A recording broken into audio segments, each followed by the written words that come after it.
ค่อยซื้อตุโนและนี่ก็เป็นโรงเรียนที่ค่อยอาศัยอยู่และค่อยก็มีคนที่แอบมักเราชื่อว่าหวานเป็นหมู่ที่อยู่กับค่อยมาโดนและรู้จักกันดีจนมื้อหนึ่งแล้วก็ยังเข้ามาเดี๋ยวเบิ่งแล้วก็ไหนน่าจะว่างเลยปิ้งดาดปะแม่ผมคิดดี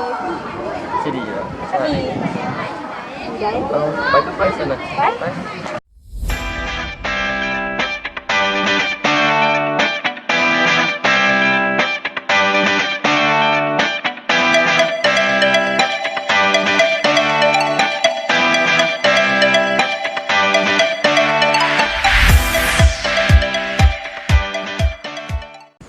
อุ้ย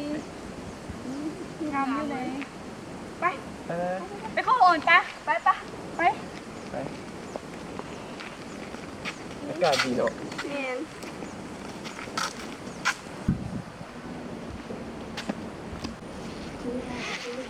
อุ้ยลืมเครื่อง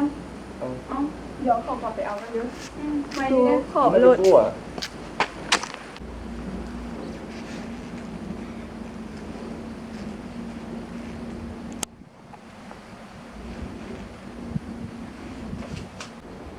เมื่อกี้นี่ขอพรมายังก็ขอว่ามาแล้ว เอามาพอดีเลย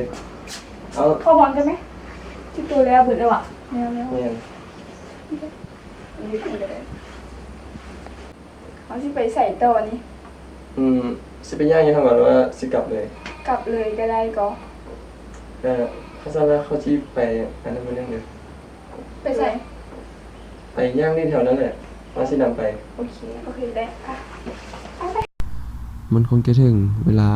ที่ค่อยจะบอกความในใจที่มีต่อหวานให้หวานได้รู้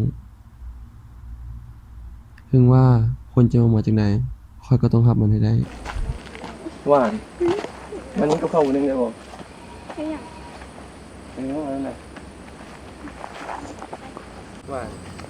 เขาก็รู้จักกันมาโดนแล้วแหละเขามีบางอย่างจะบอกตัวเนี่ยสมมติว่า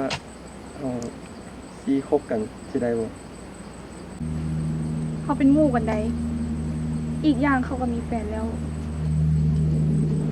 แต่เขาก็ถ้าตัวใดเป็นไปกับเขาบ่ได้บ่เขามีแฟนแล้วอ่ะให้รู้แต่บอกก็บอก